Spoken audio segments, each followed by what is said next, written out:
I thought of a funny from a long, long time ago. One of my favorite bands, August Burns Red, posted a picture of like their calendar for that month, and they had like every day filled out with what city they were gonna be in on that tour, and then that tour was ending that month. So 3 days in a row, the last show of the tour, they said headbang, and then the next day they said finally home, rest, nurse bangovers, and then the second day off from the tour it said bang wives. So it was very funny. I tell it poorly, but Spencer and I right now are nursing our bangovers because we got to our own homes at about 1 a.m. this morning. 2. We were still in the car at 1. Okay, and it is now 10 in the morning, so we are gonna be a bit tired and gravelly voiced. Ow. But it was a great show. That was a very good show. Why buy a comic that might cost more than a dime? Come meet the brothers who are here to waste your time. So, welcome back to the Dime Comic Bros podcast. It is I, your co-host, Spencer, joined by Jacob. We have no Colin because reasons. He's a pleb. He's a noob. He has stuff to do or like whatever. I don't think so. I doubt it. I think he's still sleeping right now. Yes. Oh yeah, definitely. Yeah. If we're not there to wake him up on a weekend, he will be in bed all day. So just jumping right into our first tidbit for today, we watched 2005's Fantastic Four. Sometimes the word four is spelled out, and sometimes it's the number 4. But was this movie fantastic? I wouldn't quite go there. It was directed by Tim Story and released by 20th Century Fox. Sounds like false marketing. Something like that, I guess. So this would have been shortly after Marvel had sold off all of their film rights to various other studios. So this is just its own little thingy. If you don't want to count the really bad 90s unreleased Fantastic Four, which I have seen. Have you? Yeah, you can find a pirated copy really easily. It's not good, but it is interesting to watch. Anyways, this movie is a pretty straightforward telling of the Fantastic Four's origin with some alterations. You get your Mr. Fantastic, dorky science dweeb, his totally platonic friend Ben Grimm, who definitely is not. They're not a thing. We promise. You said the thing. And then Sue Storm, his ex-girlfriend, something, and her younger brother Johnny, not Cash, sadly. That would have been cool. Very strange multiverse crossover on that one. And then they're all joined on a space expedition for science reasons and stuff by Victor Von Doom, played by like the most bland white dude, like very convincingly fake Eastern European countryman. But they get oopsie doopsie powers. They go on a slapstick adventure. They fight the bad guy. They use the power of friendship and teamwork to defeat him. This is a really straightforward movie. It's also pretty short. Victor Von Doom is, as our co-host Colin would say, a little cookie boy because he steals Sue away from Mr. Fantastic, and then they all go up in space, and the four get powers, but he doesn't, and he wants powers, so little cookie boy. Sure. So I think a decent place for a decent thing that this movie nailed, honestly, was the casting. For the most part, is pretty solid. Ian Gruffudd as Mr. Fantastic, I think, is really good. He's a dweeb. He's not overly quipster, but he's very convincingly like off in the clouds somewhere. Michael Chiklis is the thing is a classic. Back to Mr. Fantastic. He does a very good job at playing the character as it should be. He's a very smart, very dumb guy. He's very distracted. Yes, he's all stuck in his formulas and can't figure out how to talk to people. Yeah, Sue walks in giving them all their spangly uniforms from Doom, and hers has a big old booby window, and she's very clearly like, look at these suits. And he's like, oh my god, look at these suits. They're made out of an unstable, And she just gets very dejected. It's very funny. I'm very glad that they removed the boob window, if I'm being honest. Yes. It looks really dumb. Yes. They're all wearing the exact same suit. Why does she just not zip hers up? Everybody's zipped to the chin except for her. Yeah, that was weird. It's a coinky dink. Oh yeah. Michael Chiklis as the Thing is really, really funny. Yeah, the best thing from these movies. It's Michael Chiklis. He's a classic. And also just knowing how much work he put into it, wearing 60-ish pounds of stuff and foam. Yeah, that and not passing out. Yeah. From heat exhaustion. Something I noticed on this viewing was, so obviously the costume is primarily practical. There's a few shots where they do some CG smoothing and a couple of just kind of like entirely CG shots, and those actually hold up kind of well. It's 2005, you know, right. But like sometimes if there's like a shot of like his back, the way that they have to move the foam so it doesn't like look like the rocks are bending is kind of interesting.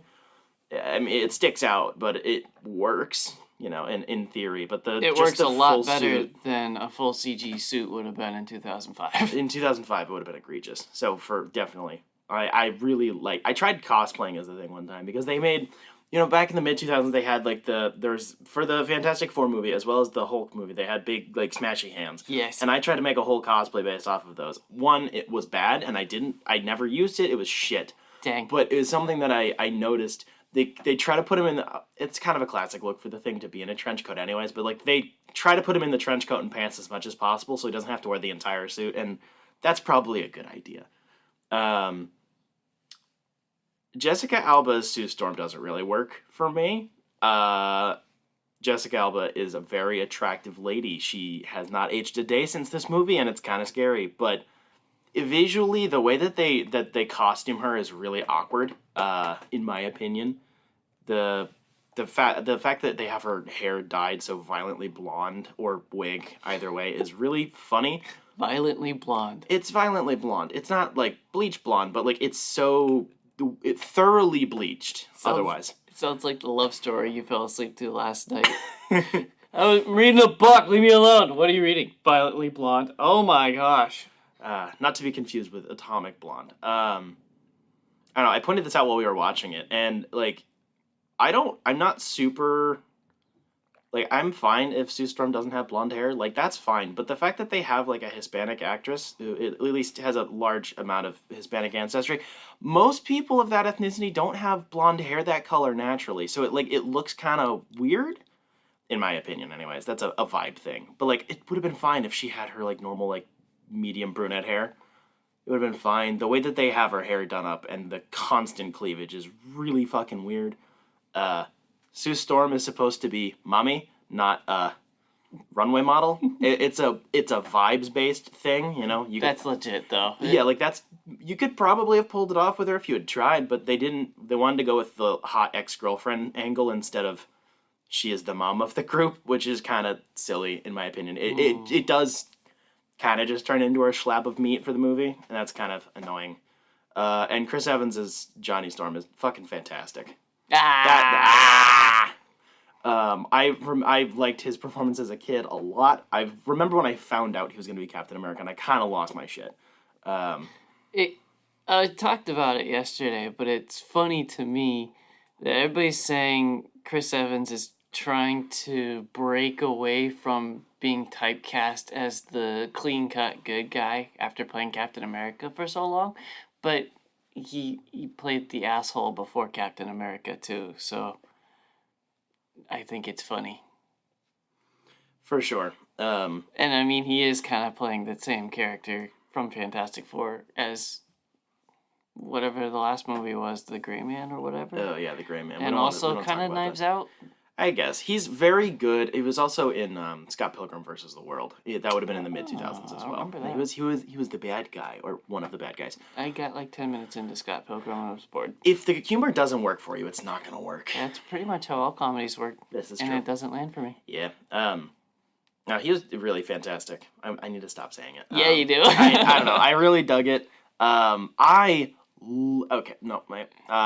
Victor Von Doom is basically just a ripoff Green Goblin from Spider-Man 1. I thought you were reading into it, but then as the movie went on and you were quoting Spider-Man over the movie we were watching, I was like, yeah, that sounds pretty close. Yeah, I mean, it works. Like, it's a functional character, but I think doing that takes away a lot from the character of Doom in the comics, as well as his more unique dynamic with Reed.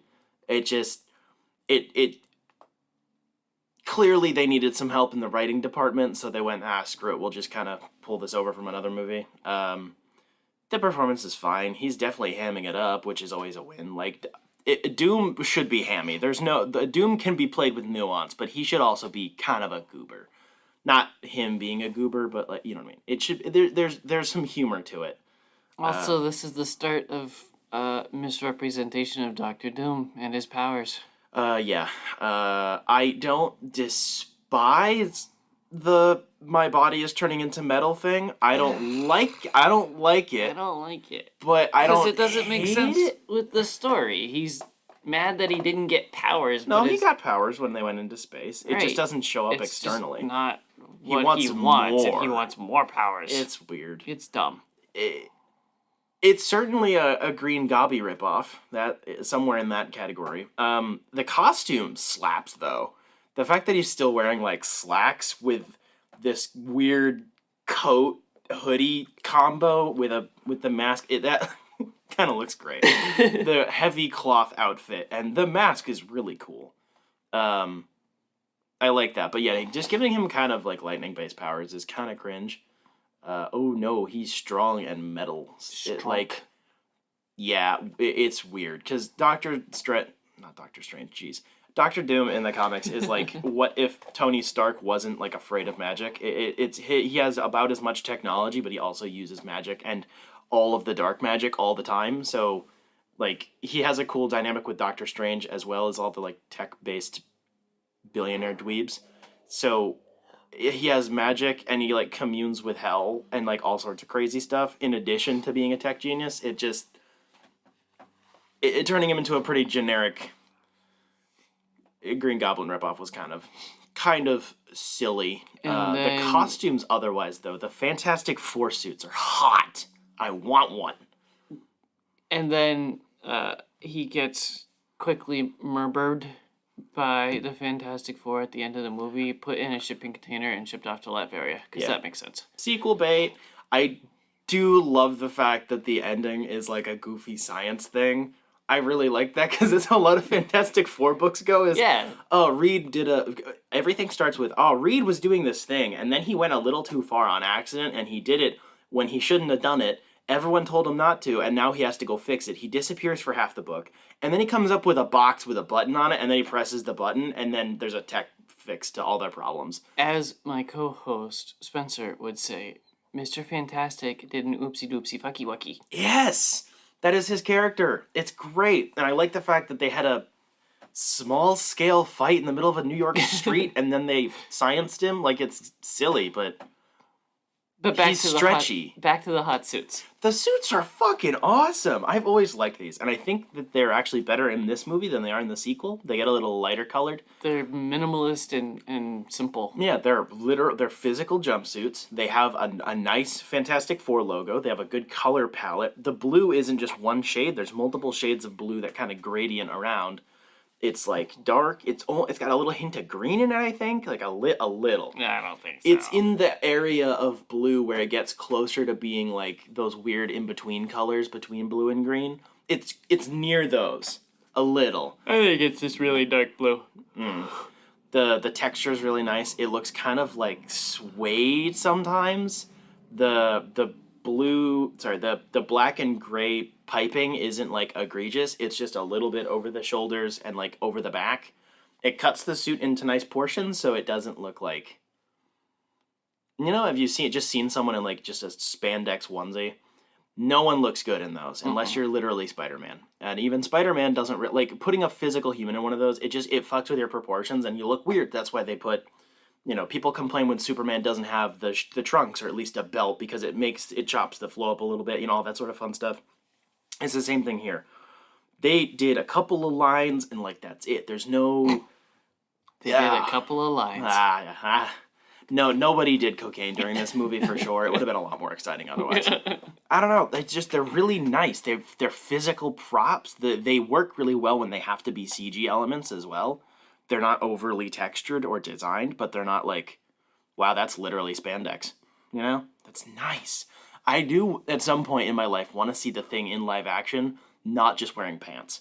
I prefer the pants only look, but I do want to see him in like the weird tank top pants combo because sometimes those are funny. I thought you were saying you wanted to see him without pants. No, I really don't want to see that. I was very confused with it's where you were going. It's a good thing his girlfriend, his new girlfriend in this movie, can't see that.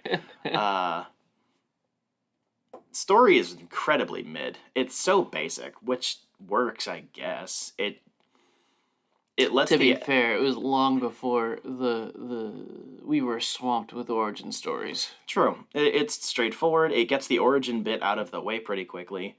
It allows for the silly interpersonal drama. Like, this movie gets a little too love triangle-y for my liking, even for a Fantastic Four property.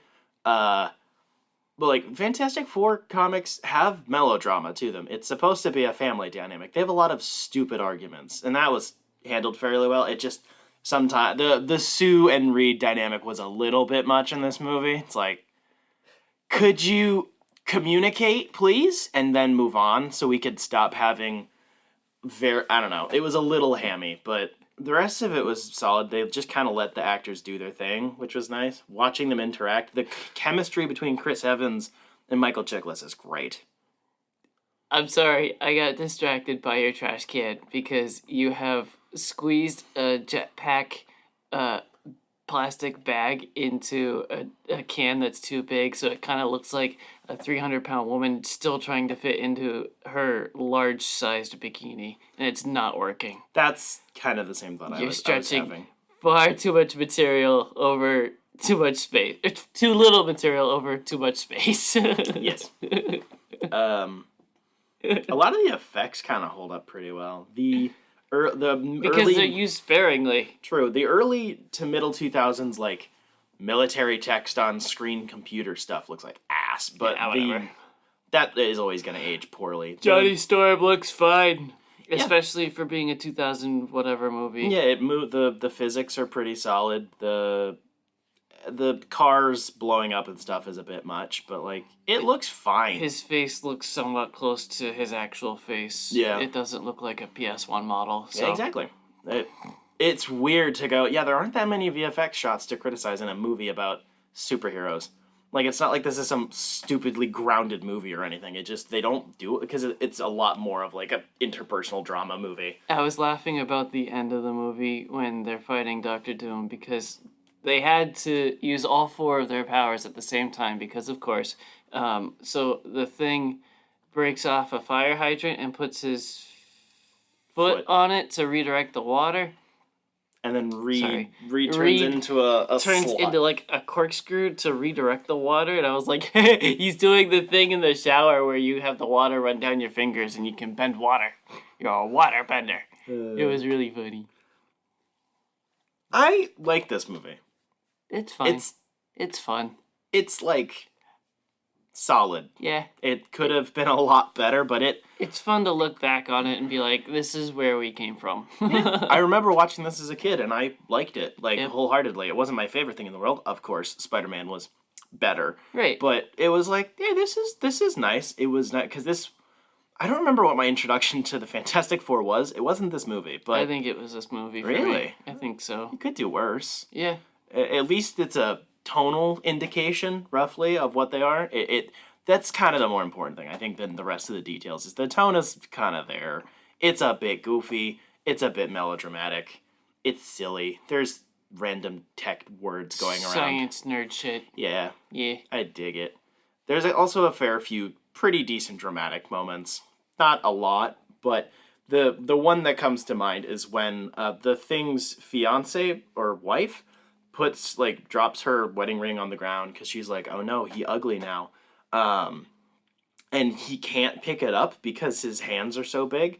It's not played for laughs. It's actually kind of sad. And it's like, that feels like something if you did that in a comic book, that would be a real tearjerker. And then, Mr. Fantastic comes over and picks it up for him. There is no... Like, there's no second gag to it. Like, it's an actual, like, silly, wholesome moment instead of it turning into some Johnny walks over. Sausage fingers, huh?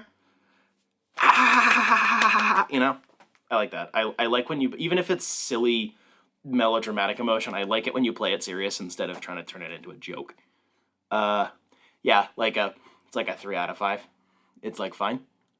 It's probably give it like 3.5, 4, just because there's nothing really blazingly wrong with it. Yeah. It's just old, and you can't really hold that against it. I think the thing that you could potentially hold against it is it's kind of boring.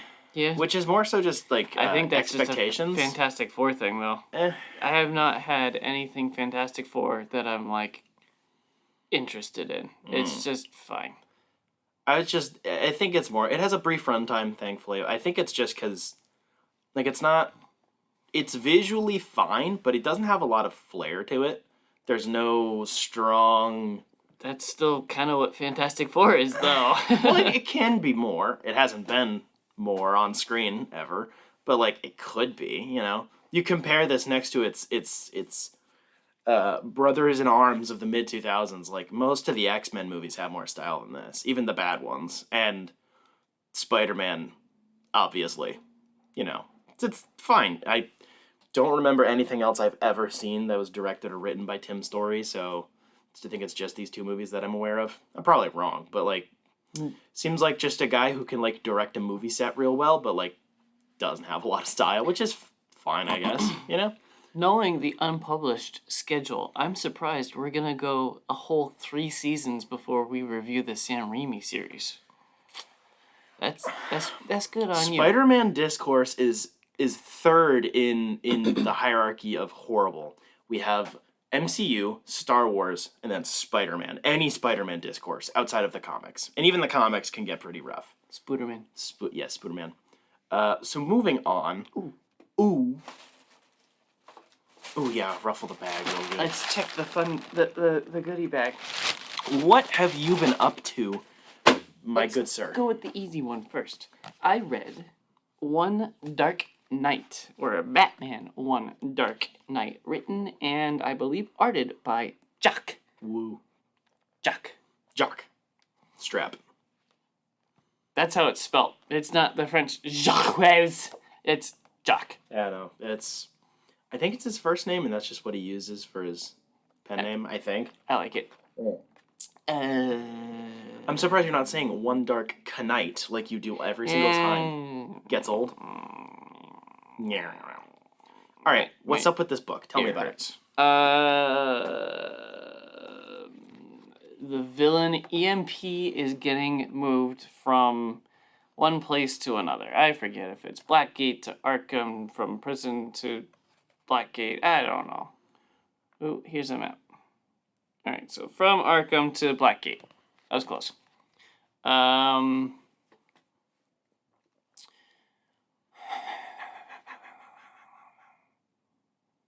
oopsie whoopsie happens. He escapes and sets off an EMP. Holy shit.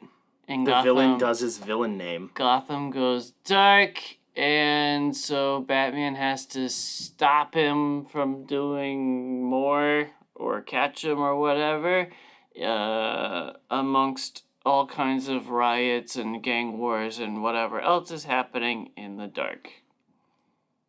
The first issue kind of really doesn't have a whole lot of Batman. Thankfully, it picks up as the story goes on. But it was just a really simple story, I thought, of just trying to move EMP and it goes wrong and they gotta catch him. Nice. Any interesting plot twists or unexpected cameos? I know I sound like a Screen Rant article, but, you know. The third issue has Killer Croc in it, and that's exciting. Like that. That's nice. I'm trying to remember. There was... Oh, yeah, that bitch. What's her name? Alright, big police lady that is Amanda Waller but isn't Amanda Waller. Is in this story and is responsible for all kinds of shitty things. And that's a minor plot point. But it was really just a simple story. Nice. How is the art? Beautiful, as always. Jock is really good. Is this okay? So I have a thing with Jock, which I will talk about. It gets a lot better as the story goes on, as there's like more action and fighting and stuff. But he does cityscapes pretty well too. Yeah. See, I kind of prefer his cover game to his interior art. Like his interior art's always good, but like I'm a big sucker for Jock covers. How I feel bad because 2 out of the 3 of these issues are variant covers not done by Jock. you're gay. But is it more towards the cover style? That's a lot of color in there. Holy cow. Yeah, it is a lot of color for him. Oh, also, we have blue Batman cape. Ooh. It's so nice. It carries through the whole story. It's hot. Nice. Very nice. The first issue really kind of put me off because it's a lot of talking, it's a lot of setup, it's a lot of Amanda Waller that isn't Amanda Waller, and just people talking, and I was bored. But once the oopsie whoopsie happens, you get cityscapes and fights and monsters. So, Very nice. How much did you purchase this for? $21 Nice. for the 3 issues. It's fine. I'd probably wait for the hardcover That's what And I'm get it. doing. Hey. for like 15 if you can. No, I'm gonna buy it full price because I'm an idiot. Yeah, $20 for hardcover is probably fine too. So better art than writing. I don't know. I think I had higher expectations just from the cover and not knowing anything about it. I was like, ooh, One Dark Knight. And my imagination went places, but it's just a really, really, really simple story. That's fair. Bad guy escape, Batman catch him. Nice. Whoa. Spooky. I'm sure there's a lot of subtext about riots and whatever, and I don't care. Where Alfred? Nowhere. No. No. He's in the Batcave going, I don't know what happened. I mean, it does make sense. I'm 'cause trying you to can't talk use- to Batman, but an EMP went off. Holy shit! No computer. Mm, That makes sense. that was pretty much it. Nice. What did you do? What? What have you done? That's not what you said the first time. Who did you do? I watched. Ooh, is this gonna be the prepubescent children that traveled through time and they're a bunch of little shits or whatever you set it up as last week? Yes. Cool. I watched season 1 of Paper Girls. It is a series on Amazon that came out very recently, so 2022. It has 8 episodes in the first season. I do not know if it has been greenlit for more. So this is a comic series that I read before I got like really into comics, like heavily. I don't think I finished the whole run. I think it's somewhere around 50 issues or so. It's about 4 time-traveling paper girls. They are like not like physical paper girls, like paper dolls. They're like paper girls, like they deliver newspapers in 1988. And they get sucked up into a time war thing. It's really strange and very fun. It deals with a lot of interpersonal drama in a good way, mostly. Some philosophical ponderings about the nature of time and control of life and stuff. Deals with mostly the interpersonal versions of some racism and some homophobia and stuff, which is pretty interesting for 12 to 13-year-olds. I really like this show. The comics are fun, and I liked them. They weren't super engaging, but I was also like a 14-year-old boy, so it was very much so not for me. I just remembered liking reading it because Brian K. Vaughan, the writer of the comics, is really good at writing like really fun dialogue. And this was announced a while back. I remember I was trying to put it in the news for us to cover it, and then I completely forgot. And then every time there was new information, I got, well, I missed it, so I can't do it now. So it came out, and I just watched it. This is really good. This is, I would argue, one of the better television adaptations of a series. It is not complete. I think the goal would probably be about 3 seasons worth of stuff, judging by the length of the comics. The chemistry between the kids is fucking phenomenal. Like, so it starts off in the 80s. So we have we get some bullying, some more bullying, some violence, lots of a lot of swearing. It feels very real in its writing and especially in its performances. The actors who are playing the girls are, I think, max 14, at least when they were shooting. So they're pulling off a very convincing, like, basically just prepubescent kids just chilling.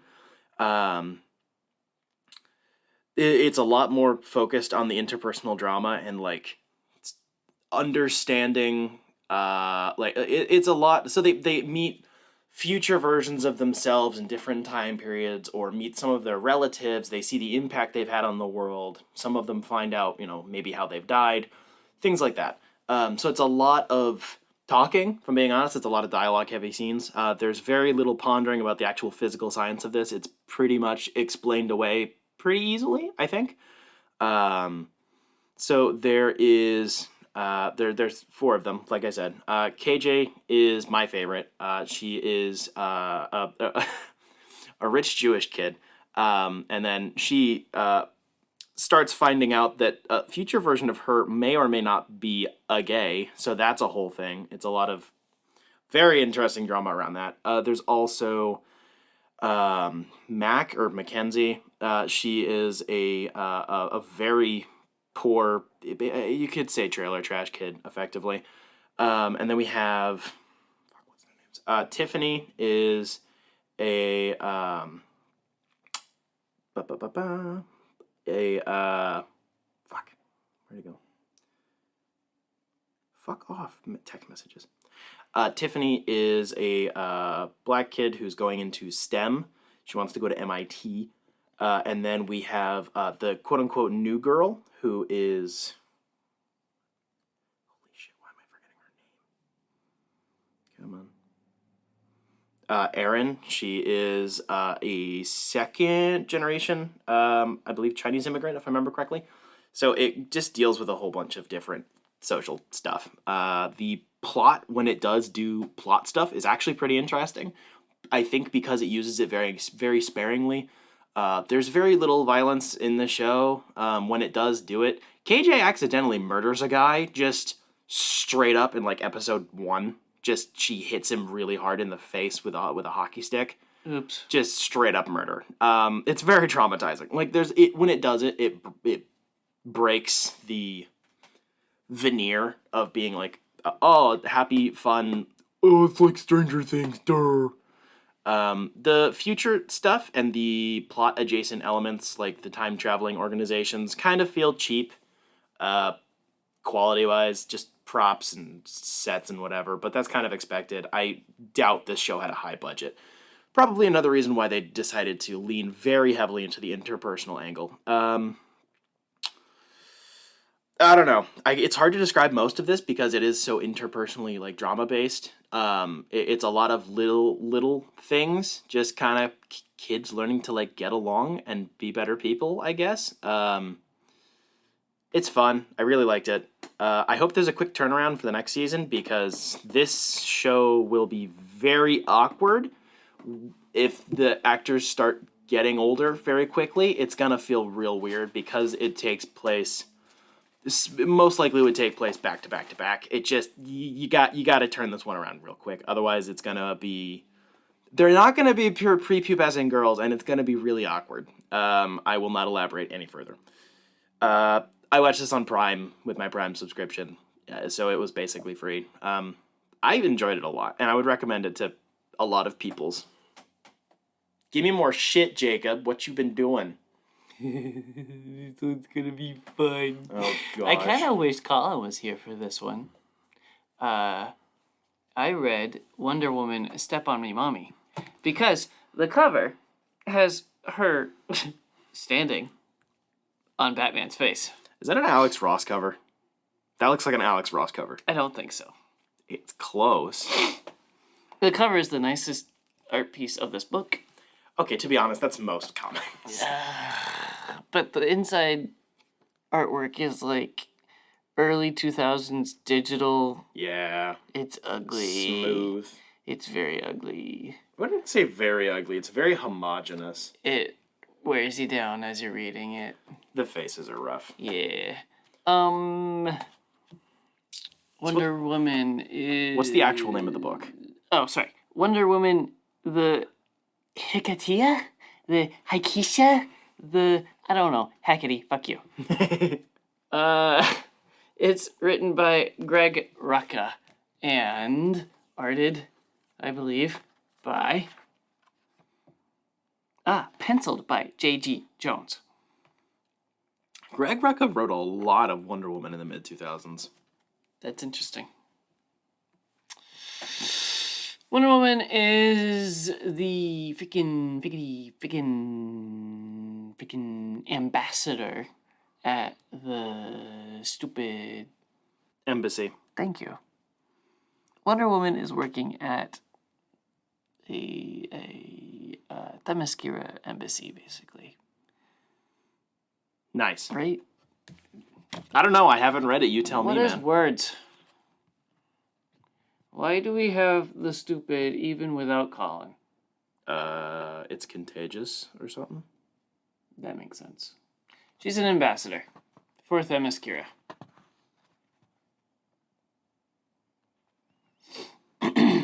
And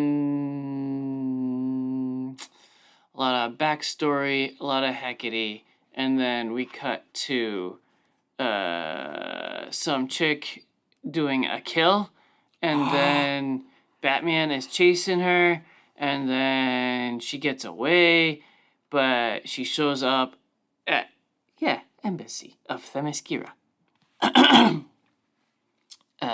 Chick shows up at the front door of the Embassy of Themyscira and does the Hiketeia or whatever. I don't know. I've been working on it all week. I don't know how to say this word. I googled it. There is no explanation. I think they made it up. It is basically a vow between persons. And it makes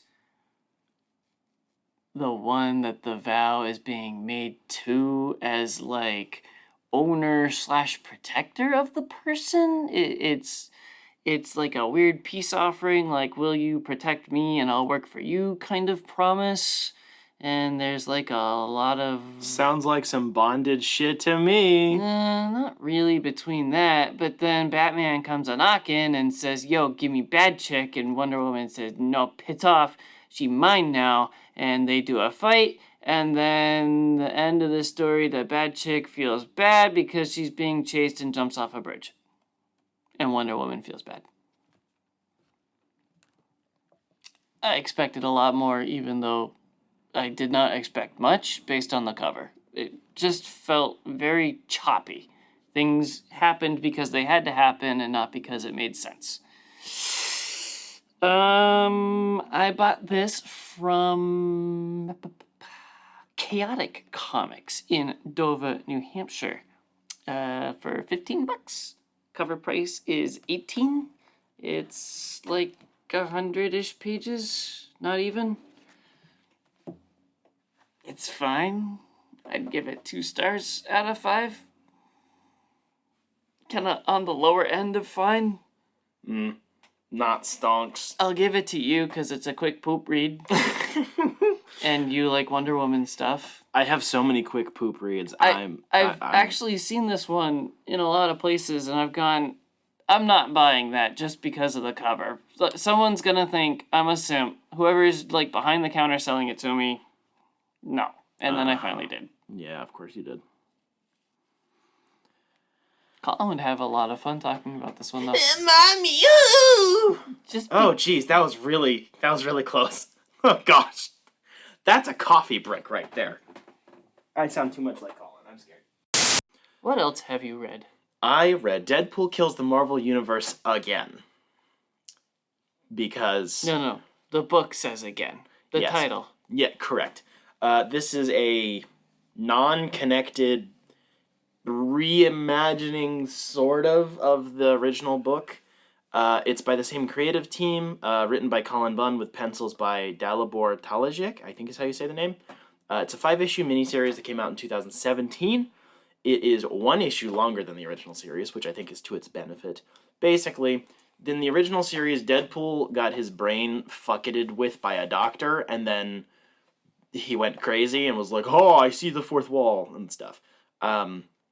In this one, he is mind-controlled by a cabal of baddies, and I honestly don't know which version I like more in terms of motivation. I think the tragic nature of this book is a lot more interesting than the original one's just kind of like madness, but also I like it being more of an amorphous motivation behind it rather than I'm being mind-controlled by bad guys. So I have mixed feelings on that.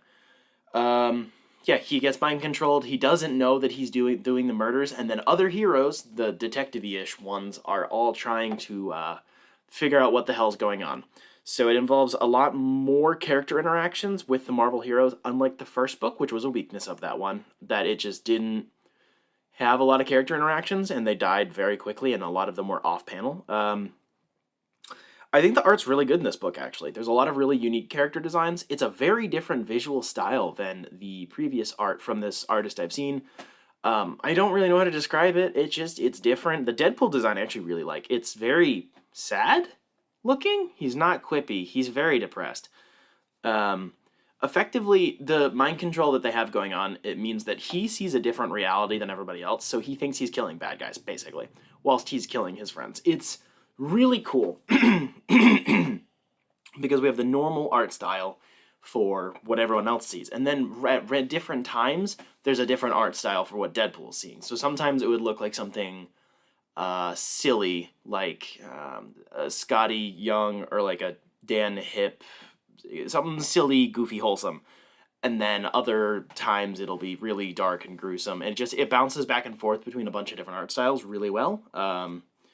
It's usually pretty well colored. The normal world is fairly not pastel, kind of washed out, which I kind of like. Deadpool has a very dark red, almost burgundy colored uniform. The eyes are also carved out, like he doesn't have white lenses. He just has holes, and he looks so depressed. I like that. The violence was still mostly off panel, which drove me very fucking crazy. And I thought the Deadpool writing in and of itself was done a lot better, even though he is a lot less funny. His internal dialogue was really fun, and the arc, I guess you could say, that he goes on, effectively he figures out he's under mind control, and then he goes and kills all the bad guys. That's about it. But I do like the turn that it has. I don't know, he's like the only one left standing, and then he just kind of like goes off into the middle of nowhere, pretty much, probably to kill himself. I liked that. The biggest thing with this I don't like is the inconsistent character writing for everyone else. So this cabal of bad guys. Take a stab who's in this cabal. We're gonna get together and use mind control to get Deadpool to kill all the good guys. Mysterio. No. I don't even remember most of them. The two ones I need to say, Magneto and Red Skull working together. Sir, have you read a fucking comic book? Just that alone is like violently disturbing. Like Magneto ends up being regretful by the end. Now. That's really funny. Yeah. Whoa, we have a Holocaust survivor working with a Nazi. Oh my god, are you stupid? I liked Magneto being regretful for having been involved, and and all that, and Deadpool ends up sparing him, so he has to live with that guilt of, like, killing all of the X-Men and shit, but oh my gosh, it's headed up by Red Skull, so it's not like it's a coincidence. It's like, this was a clear... That's a clear oopsie. You could have done something interesting with that, I think, but man, you would have to do a lot of writing for that. And I think people just forget Magneto's backstory. Which is so weird, because it's like think the that's big the thing of... easiest solution. I don't get how you can forget that, but sure, people are dumb. That bothers me so much. Just the villains that end up working together make no fucking sense. The heroes are fine. Moon Knight's in it. Big win. He's one of the lead detective boys. It's mostly Moon Knight, Punisher, Jessica Jones, Spider-Man. It's a bunch of different people. That's a good team-up. There's a lot of people in this book. Just multiple teams end up getting killed off. They break off into more groups. More people die, blah, blah, blah. Wolverine was also brainwashed as well. They don't really show much about that. It just is a thing that's acknowledged. This is still kind of a mixed bag, like most of Cullen Bunn's Deadpool books, but I did appreciate the effort being put into it, and it was clearly an attempt at improving on the first book. It doesn't succeed on all fronts at being better, but it is overall a higher score. How much more Cullen Bunn stuff that is currently published do you have left? I have no idea. This is all that I have physically, and I'm going to drop it for a little while. Okay, so my next question is, where Eternal? I'm getting to Eternals. For reference, for on air, I have purchased every single copy... Not every single copy. Wow. Every single issue of Eternals, except for the current Kieran Gillen run, and I will be ass blasting myself with them sometime in the near future, because there aren't really that many. There's like 5 books. Even but the Max run off of me. Yes, which isn't even collected in a trade. It's actual issues. So I bought this off of Amazon for $18-ish. I'd recommend getting it on a half-off sale. Like most of Cullen Bunn books, it's like $10 is fine. Like this one is a little longer. It's more than a poop read. Whoa. But it is... It's a 2 poop read? Less than a 2 poop read. It's a poop, you get up, and then you finish it on the kitchen table. Not the poop. You finish the book on the kitchen table. So it's one of those, you poop, you're done, you stand back up and go, oh my gosh, and sit back down. Yeah. Okay. All right, that's not bad. It's still, like, it's fine. I breezed through it pretty quickly. It didn't leave much of a lasting impact, except some of the art. I really, really like that Deadpool design. Yeah, like half off would be decent, you know. Cover price, I think, is $20. I have the European import. This is a hard book to get. Quote unquote. It's not in stores very frequently, and most of the collected editions are European imports. I'm not sure what the hell's going on with that. I think it was popular when it came out, so I really don't know. And this has nothing to do with any other Deadpool or Marvel anything, thankfully. Until Deadpool 3 comes out. Also, for the audience's knowledge, what was it, last week? 2 weeks ago? During the Jetpack Cruise? Spencer and I hit Casablanca Comics, and I found the Max run of Werewolf by Night, and passed on it, despite having done so much Max stuff, because it was like $60 for 4 issues, and I said, no thank you. Steep. I like my show, but not that much. Yeah, we still don't make any money off of this, no. So that's not worth it. What else have you been doing? Your mom. Oh, damn. I'm trying to put my hair up, hang on. Jacob's doing a ponytail.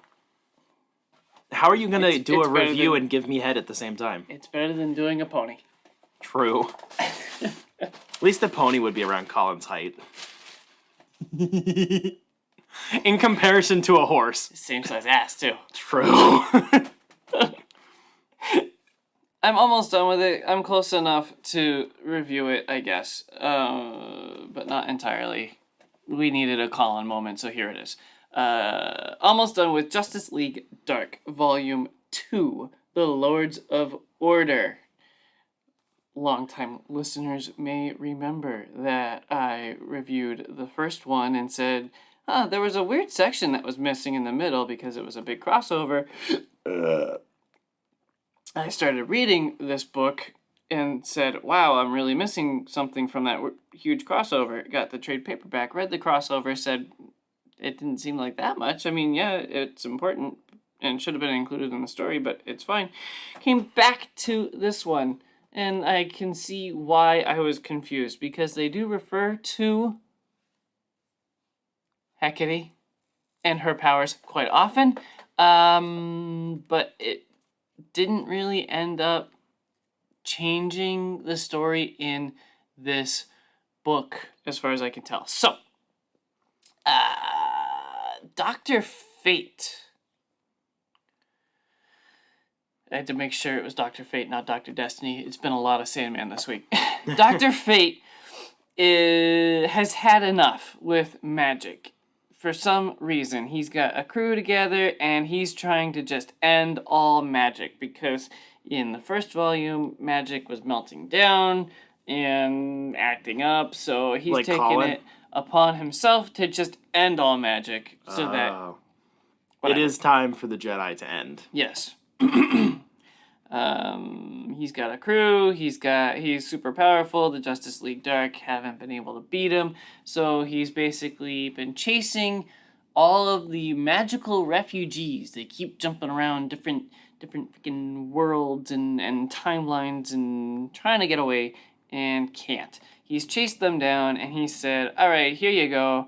I will take away your magical powers for you so that you become human, or just don't exist, and then that will fix all of magic. Oh, so he's doing a Mordo at the end of Doctor Strange that we never got follow-up to. I don't know what a Mordo is, but in...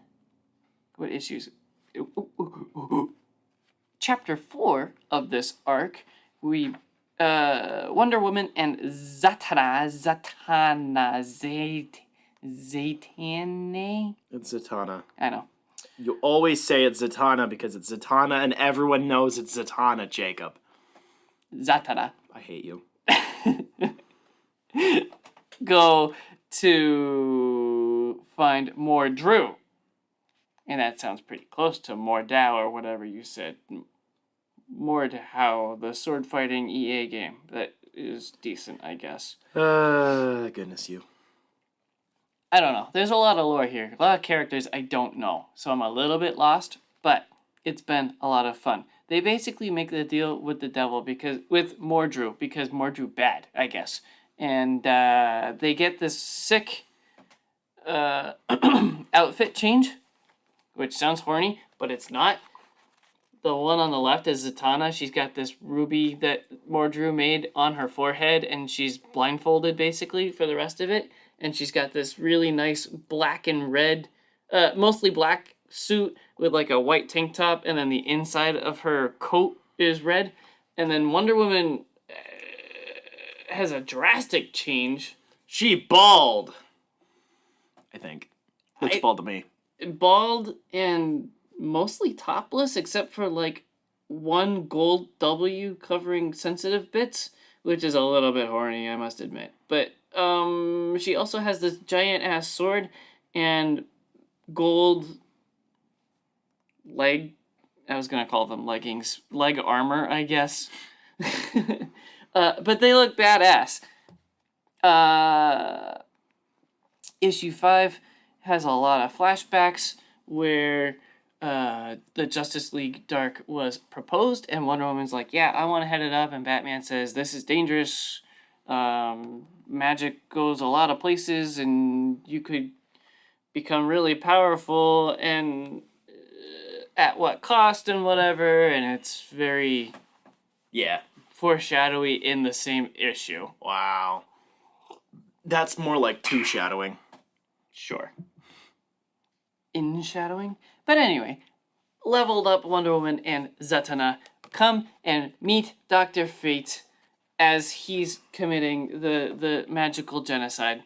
And it starts raining blood when they show up. And this page is so cool because he's like, you and what army? And somehow the rest of the Justice League Dark has leveled up because of those two. So you have Bobo, the detective chimp, with his magical sword that is no longer magical, that he's like, I'll still kick your ass with it, and he's got red laser eyes, but no lasers.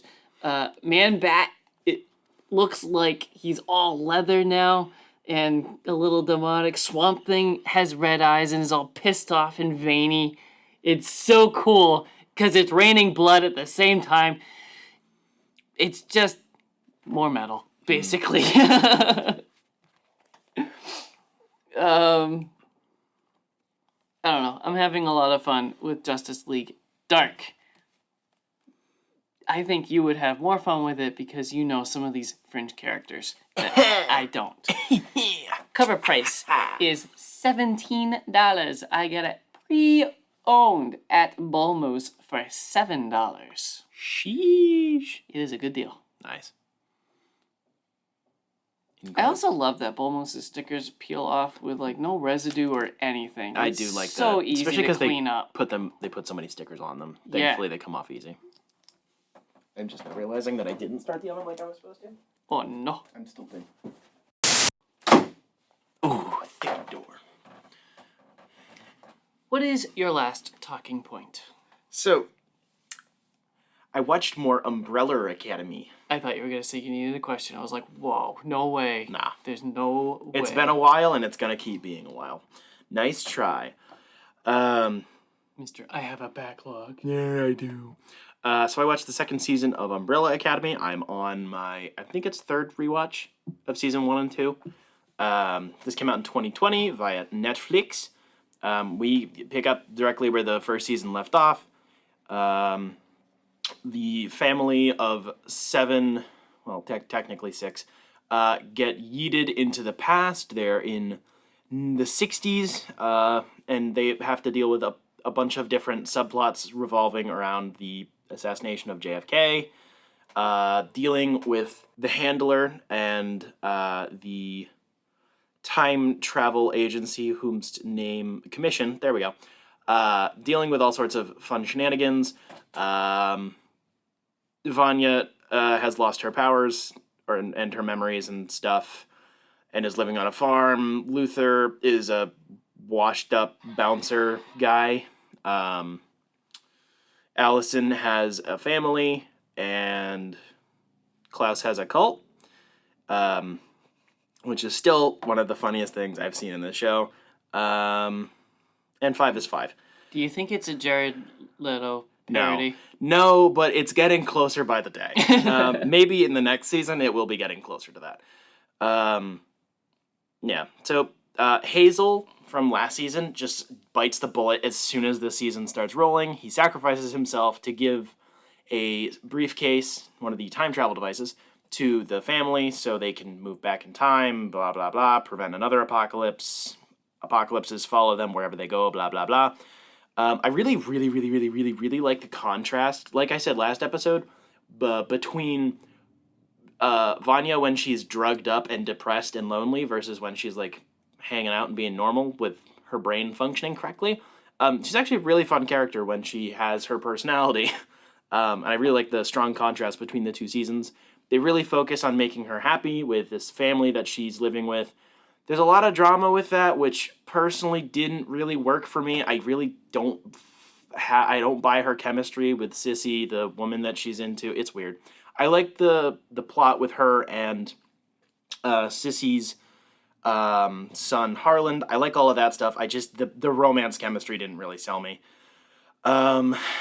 There's also the Handler has a kid who it turns out by the end of this show is one of the other magical birth kids. So she's basically one of their siblings. Her name is Lila. She's crazy. Diego meets her in an insane asylum. They have a lot of shenanigans. At first, I really didn't like her, and I thought she was annoying, but she grows on you over the season. And there's this one thing. So I'm watching this with my girlfriend, and I pointed it out, and then she verified the opinion. The reason why she looks like shit is because of the stupid makeup they have her in.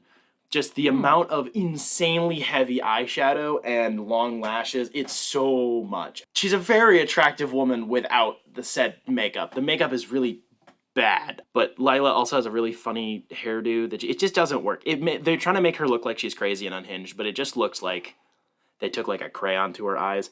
I will say, spoilers for the next season, they do the same makeup look, but it's so much better, and she actually looks really, really good. So it was just poor costuming. The character is very obnoxious, but in a fun way. Her romance, kind of, with Diego is really weird, and I love it. You know how we're always talking about how, like, women are pedophiles as a joke? That is Colin. It's mostly Colin. But, like, where sometimes there are a lot of straight women who like momming their partners because they're immature. It kind of feels like she's doing that with Diego. Like, she's like, Diego's coded to be some type of neurodivergent. He also has a speech impediment. Nice timing there. Yeah, I know, right? So relatable, but I offhandedly refer to him as autistic, not as a diss, but just because the vibe fits. He's a special kid, and it feels like she's taking advantage of him the whole season, and then it turns out she was. So it's very interesting with that. The finale was really fun. We also get some new villains, quote unquote.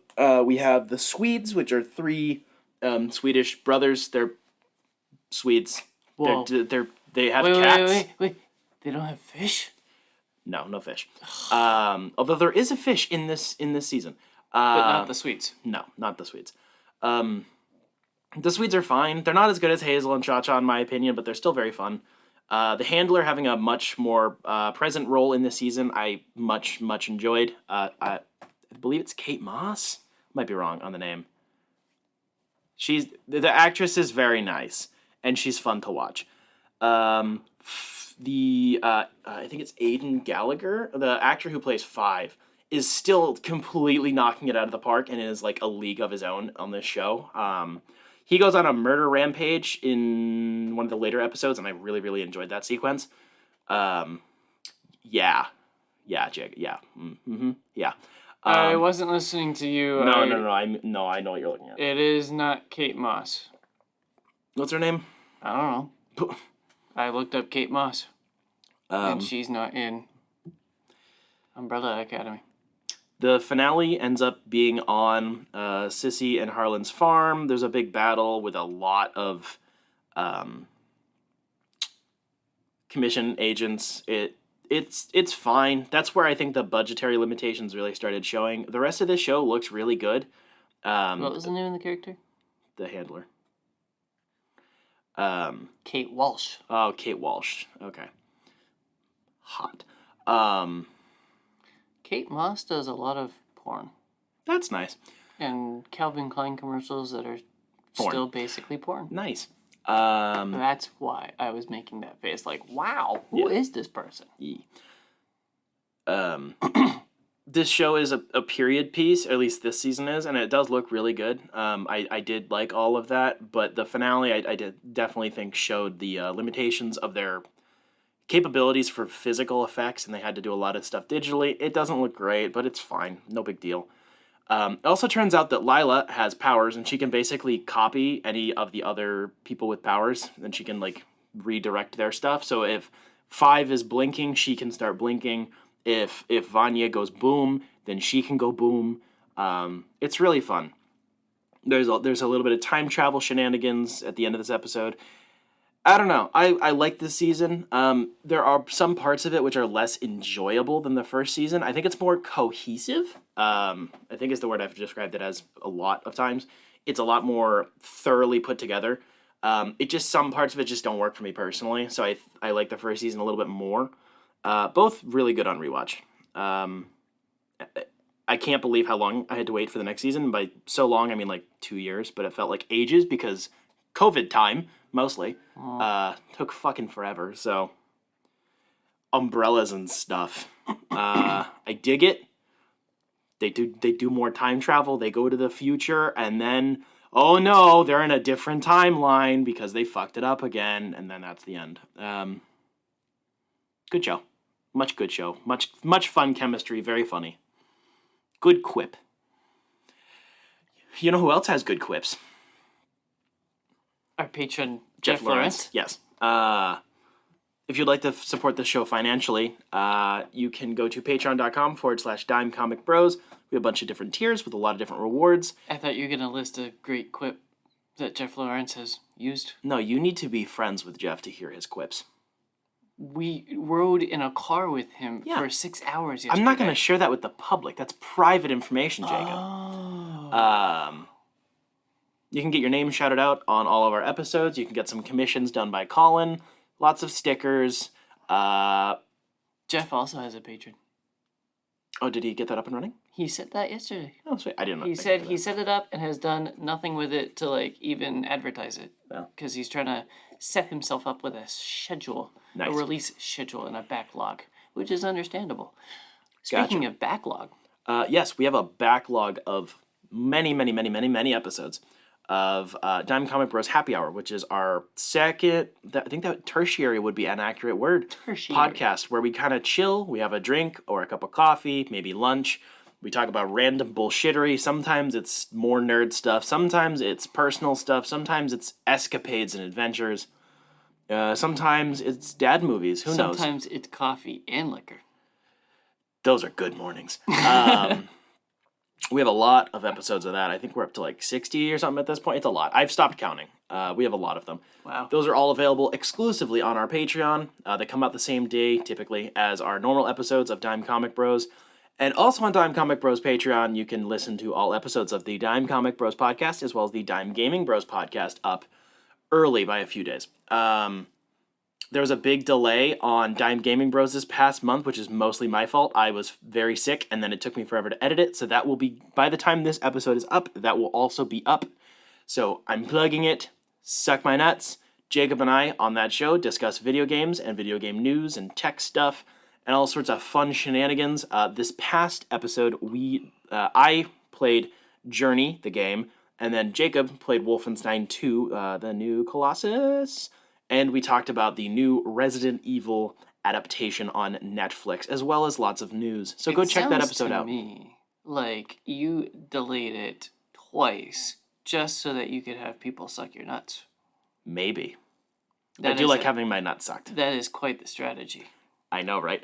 I'm a genius. As Jacob said, so Jeff Lawrence, we have interviewed on this show a few months ago at this point. He is an up-and-coming comic artist. He does lots of stuff. He does music, all sorts of fun stuff. Multifaceted individual. We plugged his comic, which we discussed on that episode when we went and interviewed him. But please go check out his Patreon. I will link it in the descriptions and stuff. Go check it. Give him money. He's cool. Cool dude. We went and hung out with him yesterday at the concert that we went to. Jeff was with us. I will now list his personal physical address and dox him. And also physical description. Yes. And birth certificate. Social security number? Jetpack. Jetpack Comics and Games. Our partners. Our non-romantic, platonic partners. Yeah, okay. I can't call them sponsors because there's no money exchanged in this relationship. Are just friends. Yeah, we're just friends with them. Yeah. Okay. As we call Rich Daddy all the time. Mostly Colin. Jetpack Comics and Games in downtown Rochester, New Hampshire is our metaphorical base of operations. Not literally, but that is where we get the vast majority of our comics. We like the crew over there. We ask them all sorts of stupid questions. We've been shopping there for a very long time. They plug our stuff. They let us put up advertisements. We go to their staff events because we're all virgins here, fun stuff.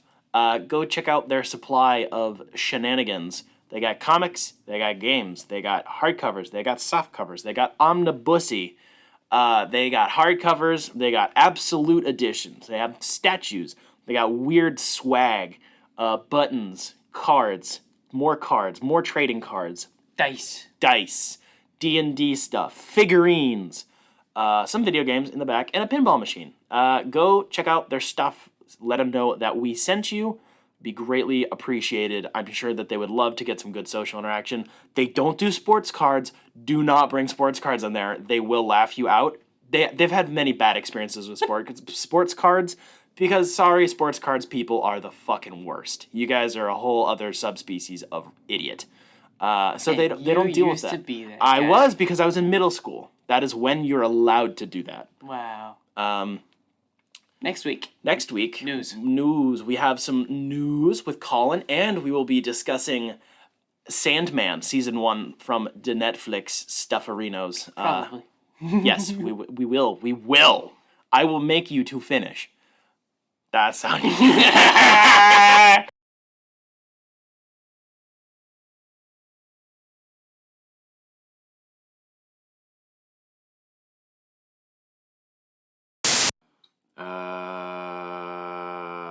Yell at me. I will not yell at you, but I will talk normally. Well, a little deflated, but this is me talking.